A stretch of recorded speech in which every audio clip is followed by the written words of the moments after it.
আজকে আমি সোয়া চাউ পকোড়া করছি। চলুন দেখে নেওয়া যাক কীভাবে করছি। প্রথমে চাউমিনগুলো সেদ্ধ করে থালায় তুলে নিয়েছিলাম জল ছেঁকে। এরপর ঝরঝরে করার জন্য আমি একটু সাদা তেল লাগিয়ে নিচ্ছি। সোয়াবিনগুলো আমি কিন্তু ঠান্ডা জলে ভিজিয়ে রেখেছিলাম। হাত দিয়ে ভালো করে চিপে নিচ্ছি। ছোট্ট ছোট্ট টুকরো করে কেটেও নেব কাঁচি দিয়ে। সোয়াবিনগুলো আমি ছোট ছোট পিস করে কেটে নেব, যতটুকু ছোট ছোট করা যায় ঠিক ততটুকু। দেখুন কাঁচি দিয়ে এভাবে কেটে নিয়েছি। এরপর কড়াই গরমে বসিয়ে সরষের তেল দিয়ে দিলাম।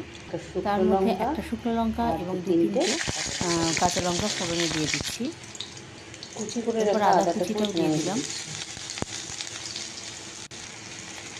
একটা টমেটো কুচি করে রেখেছিলাম সেটাও দিয়ে দিচ্ছি। ভালো করে নাড়াচাড়া করে নিচ্ছি। টমেটোটা সেদ্ধ হওয়ার জন্য আমি এখানে সামান্য পরিমাণে জল দিয়ে দিলাম।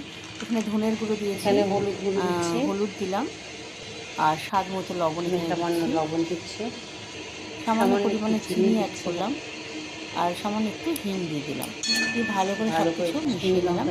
আর কালার হওয়ার জন্য একটু শুকনো লঙ্কা, কাশ্মীরি লঙ্কার গুঁড়ো আমি এর মধ্যে দিয়ে দিয়েছি। ভালো করে নাড়াচাড়া করে সেদ্ধ হয়ে এলে আমি এর মধ্যে সোয়াবিনগুলো দিয়ে দিচ্ছি।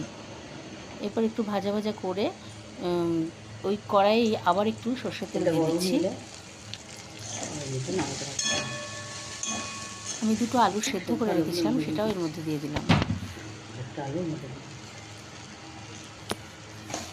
এরপর ভালো করে নাড়াচাড়া করে নিচ্ছি।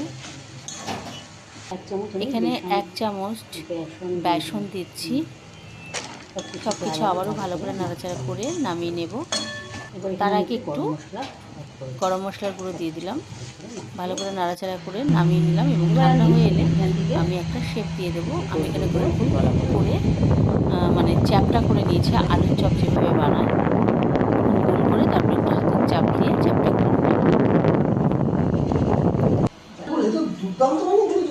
বেসন নিয়ে নিয়েছি। এবার আমি এখানে বেসন নিয়ে নিয়েছি। বেসনটা একটু মোটা করে গুলিয়ে নিয়েছি। বেসনের মধ্যে আমি কিন্তু চপগুলো দিয়ে একটু চপের বেসনের কোটিং করে আমি চাউমিনের মধ্যে লাগিয়ে নিলাম। চাউমিনগুলো হালকা হাতে লাগিয়ে তারপরে কিন্তু কড়াইয়ের মধ্যে দিয়ে দিচ্ছি হালকাভাবে, এবং খুব হালকা হাতে কিন্তু ভেজে নিতে হবে। আর যেহেতু মোটা কোটিং করা আছে তাই কিন্তু স্টিম কম দিয়ে একটু সময় ধরে এটা ভেজে নিতে হবে, নাহলে ভেতরে কিন্তু কাঁচা থেকে যাবে। যদি পাতলা লেয়ার কোটিং করেন তাহলে কিন্তু তাড়াতাড়ি হয়ে যাবে। দেখুন এইভাবে আমি সমস্ত চপগুলো ভেজে নেব। এখানে আমি 4টে চপ ভেজে আপনাদের দেখাচ্ছি।